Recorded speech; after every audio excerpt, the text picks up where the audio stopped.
일주일에 한 번씩 이 시간을 통해 알려드리고 있죠. 경기도 최초로 문을 연 인천 크루즈 전용 여객 터미널 소식. 여기 오늘 반가운 뉴스 하나 추가하려고 합니다. 다음 달 10월이 되면 인천을 모항으로 하는 두 번째 크루즈가 항해를 시작한다고 하거든요.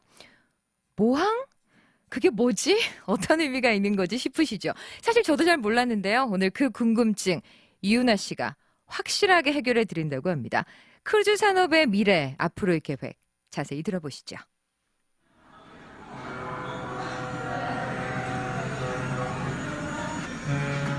Fly-in Cruise, 인천의 새로운 관광이 시작되다. 아직은 시작 단계에 있지만 그만큼 발전 가능성이 많은 크루즈 시장이 바로 아시아 크루즈 시장입니다. 지난 4월 26일 우리나라 수도권에서는 최초로 인천 송도에 크루즈 전용 여객 터미널이 문을 열었는데요. 현재 우리나라 크루즈 관광 산업은 어느 정도 위치에 와 있을까요? 경기대학교 관광경영학과 강수경 교수입니다. 2016년에 한국의 기항지인 제주도가 아시아에서 가장 많은 크루즈가 방문하는 관광지였어요. 아시아 인구의 1%가 만약에 크루즈 관광을 한다라고 한다면 약 4천만 명 정도의 시장의 규모가 형성이 되거든요. 현재 전 세계 크루즈 관광 시장의 규모는 2,700만 명 정도 규모인데 그거와 대비해 보면 상당히 아시아 시장의 성장 가능성은 크다라고 볼 수가 있고요. 아시아에서 주요한 시장이 중국이에요. 그리고 대만, 일본 이런 주요한 시장인데 한국은 지리적으로도 크루즈 관광 시장이 커질 수밖에 없는 이런 위치에 있다라는 것이고요. 특히 크루즈 관련 산업은 단순히 관광에만 있는 것은 아닙니다. 그에 따른 경제적인 파급 효과들도 같이 발전하게 되는데요. 크루즈 관광 산업에서의 생태계는 관광업을 포함해서 선사, 선용품 공급업체, 항만 서비스, 인력 양성 이런 것들을 포함하는 종합산업이 될 것이고 이게 연계된 전후방 산업이 크루즈 산업 생태계가 될 텐데요. 이게 이제 제대로 구축이 되려면 모항으로서 발전 가능할 수 있는 국적 크루즈 선사가 필요할 것이고요. 그와 관련된 이제 연계 산업들이 같이 연계되어야 하는 게 전제 조건이 된다라고 할 수가 있어요. 크루즈가 처음 출발하는 항구를 모항이라고 하고요. 중간에 들르는 항구를 기항이라고 하는데요. 올해 문을 연 인천 크루즈 터미널은 앞으로 단순히 크루즈가 거쳐가는 기항이 아닌 모항으로서의 역할을 하기 위해 많은 준비를 하고 있습니다. 모항과 기항의 경제적인 파급 효과, 그 차이가 어마어마하다고 하는데요. 예를 들면 기항을 했을 때는 기항지에서 쇼핑하거나 밥 먹거나 이런 소비가 이제 많이 발생하고 있고요.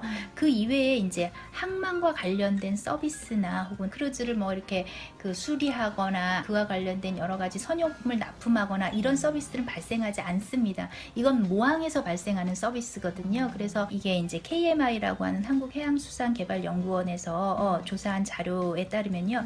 25,000톤급 크루즈 한 대가 이제 발생하는 이 효과가 기항항인 경우에는 고용 창출은 55명, 그다음에 총 시장 규모는 225억 원 이렇게 추정이 됐는데요. 그럼 모항이면 어느 정도냐 보면 고용 창출이 968명, 그러니까 10배가 넘는 거죠. 그리고 총 시장 규모가 약 1,048억 원, 그래서 5배 넘는 정도의 특히 기존의 항만 물류 인프라를 갖추고 있는 인천항은 모항으로서의 그 많은 가능성을 갖고 있다고요? 인천은 항만 물류가 발달해 있는 곳이기도 하죠. 그럼 기존의 인천의 항만 물류 서비스와 크루즈 산업이 같이 연계해서 산업으로서 더 이제 현재 인천이 가지고 있는 산업적인 인프라를 크루즈라는 영역까지 확장할 수 있다는 그런 장점입니다. 인천의 또 다른 장점, 강수경 교수는 남북 평화 크루즈를 꼽았는데요. 실제로 이 코스가 상품으로 판매된 적이 있다고 합니다. 아쉽게 크루즈 운항까지 실현되진 못했지만 이미 완판의 기록을 갖고 있다고요? 아시아에는요 300여 개의 기항지가 있어요. 유일하게 크루즈가 안 들어가는 곳이 바로 북한입니다. 근데 이제 크루즈 관광객들은 늘 가던 데가 아니라 새로운 곳을 가고 싶어하는 욕구를 가지고 있는데요. 그래서 실제로 2016년에 중국의 보하이 크루즈라고 하는 중국 국적 크루즈 선사가 청도, 남포, 인천, 청도 이렇게 연결하는 그 4박 5일 크루즈 상품을 만들어서 판매한 적이 있는데 완판했어요. 완전 판매했어요. 결국은 그게 정치적인 상황에 의해서 실현되지 못하고 취소돼서 환불 처리됐지만 어쨌든 완판된다는 데 의미가 있고요. 그만큼 북한 관광에 대한 수요가 높다라고 우리가 해석을 해볼 수가 있는데요. 남북 크루즈 관광은 남북의 평화를 이끌어내는 매개자로서 가장 큰 역할을 하게 될 수 있다라고 보고 있고요. 그래서 중요한 의미가 있다라고 보고 있고 인천은 특히 서해 NLL을 포함해서 남북 크루즈가 실현되면 긴장을 완화시켜주는 인천은 그 평화의 출발점이자 종착점이 될 수 있다라는 그런 지리적인 위치를 가지고 있다라고 봅니다. 인천 크루즈 터미널 이렇게 무한한 가능성을 갖고 있지만 그 활용도에 있어서는 아직까지 부정적인 시각들도 많이 있습니다.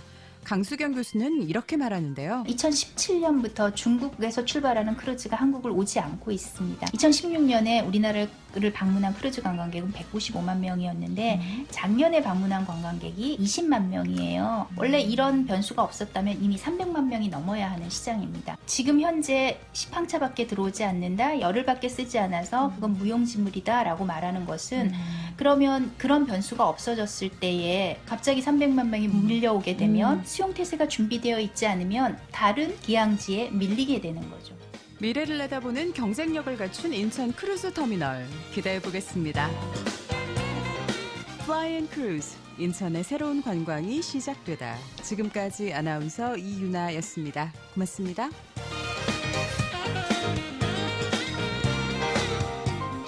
크루즈 여객선이 인천항으로 들어오게 되면 뭐 음식점, 호텔은 물론이고요. 관광업부터 외국인을 대상으로 하는 산업까지 함께 성장하게 됩니다. 그러니까 인천항을 모항으로 한 크루즈가 많이 생기게 되면 우리나라 경제도 확실히 좋아진다는 거죠. 그런 핑크빛 미래, 인천항 크루즈 전용 여객터미널과